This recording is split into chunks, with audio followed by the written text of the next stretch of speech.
जादुई कैंडीज का गांव। एक जमाने में किसी सरजमीन में एक गांव था जिसका नाम कैंडोरिया था। ये गांव किसी दूसरे से मुख्तलिफ था क्योंकि ये मुकम्मल तौर पर कैंडीज से बना था।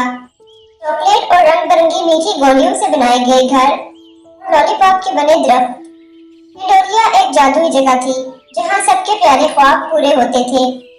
कैंडोरिया के देहाती कैंडीज बनाने के माहिर कारीगर थे जो मिठाइयाँ बनाने के फन में माहिर थे और उन्हें कैंडीज को जिंदा करने की मुनफरिद सलाहियत के तोहफा से नवाजा गया था।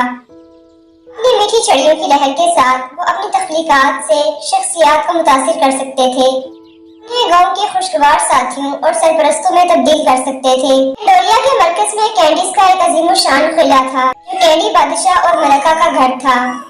उन्होंने गांव पर एहसान और उस जादू की गहरी समझ के साथ हुकूमत की जो उनकी मीठी दुनिया में बसता था। एक रोशन दिन एमिली नाम की एक नौजवान लड़की ने एक पोशीदा रास्ता दरियाफ्त किया जो उसे कैंडोरिया के गांव तक ले गया।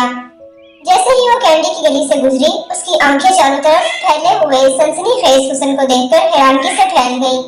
एमिली गांव में घूमती फिरती कैंडीज के अजायबात को देखकर हैरान होती रही। जल्द ही उसका सामना एक शरारती लॉलीपॉप से हुआ जिसका नाम स्प्रिंकल था, जो खुशी से जादुई जमीन में उसकी रहनुमाई के लिए बेचैन था। स्प्रिंकल ने एमिली का तारुफ कैंडी बादशाह और मलका से कराया, जिन्होंने खुले बाजुओं से उसका इस्तकबाल किया। उन्होंने उसके अंदर की अच्छाई को महसूस किया और उससे एक अपनायत महसूस की, जैसे वो कैंडोरिया की कैंडीज की दोस्त हो। शुक्रगुजारी के तौर पर उन्होंने एमिली को एक जादुई कैंडी का हार तोहफा में दिया, जो उसे कैंडीज के साथ बातचीत करने और उनकी ख्वाहिशात को समझने की सलाहियत फराहम करेगा। एमिली ने गांव की सैर के दौरान दरियाफ्त किया कि हर कैंडी की अपनी मुनफरिद शख्सियत होती है।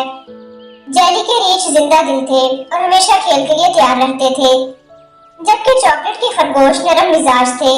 लॉलीपॉप शरारती थे, अक्सर देहातियों का शरारत से पीछा करते थे। अपनी नई काबिलियत के साथ एमिली ने गांव वालों और कैंडीज दोनों के लिए खुशी लाने के लिए एक मिशन का आगाज किया। उसने अजीम-ओ-शान कैंडी परेड का इख्तिताम किया, जहां तमाम अशकार और साइज की कैंडीज रक्स करती थी।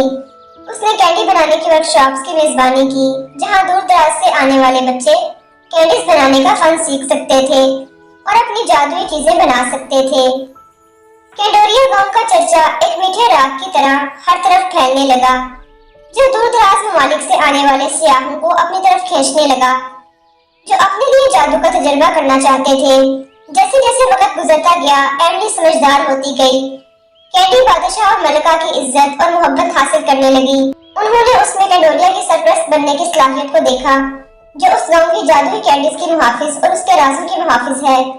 एमिली ने आजिज़ी के साथ जिम्मेदारी कबूल की और आने वाली नस्लों तक गांव की मिठास की हिफाजत करने का अहद किया। और इस तरह कैंडोरिया आज तक हैरत की जगह बना हुआ है, जो सबको याद दिलाता है कि मिठाइयों की दुनिया में खुशी, दोस्ती और तहज़्जुल की ताकत वाकई जादुई है।